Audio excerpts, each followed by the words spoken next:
per la Coppa Italia. Cellini, gira la palla al Cellini, Diogap. sfondo, questo è uno sfondo. La conclusione va a segno per Diogap. Ora con la Storusuk attacca da sola adesso la Pugliara e non sbaglia la Pugliara. Attacca Padova con Diogap, la conclusione e Grande la parata di Mason. Mentre già battuto, riparte l'Erice. Bella palla sulla Basolu. Bella palla della Basolu, grande. Meneghini viene chiusa da Basolu. Diogap va a segno, bellissima rete di Vanessa Diogap. Ormai lo fanno tutti, perché sai come lo iniziano a fare, lo fanno tutti e lo continuano a fare. Larga per Pugliara, ancora bene in casa Gorbaciova, va al tiro. Difesa.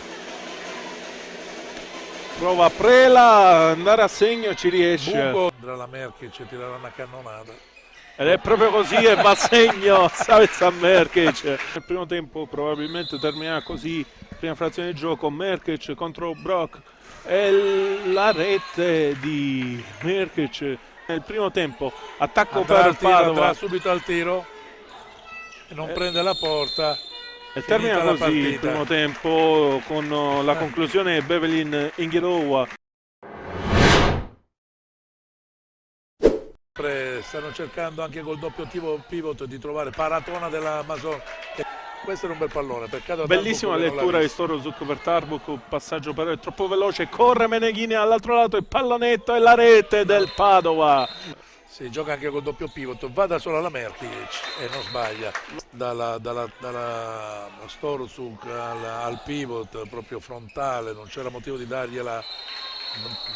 Strano, Ferrara continua a dire che fa brutta palla ancora data dalla Landry. Bruttissima palla. Prela, palla nelle mani di Diogap, fino in fondo Diogap. 4 di passivo dell'Erice. Landry, va da Merkic, sola. il taglio, la conclusione e la rete di Merkic. Un penalty, va da sola, bene in casa. Ancora Brock con la parata, corre Diogap. Pazzesco, il portiere sta veramente facendo i miracoli, sta cercando di richiamare sempre. 7 metri di nuovo, 7 metri, tantissimi tiri sprecati.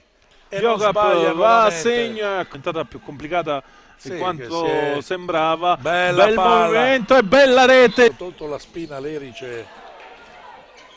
Cozzi dall'angolo realizza un'importante rete. Adesso corre la Tarbuk che viene però quasi presa, va da sola.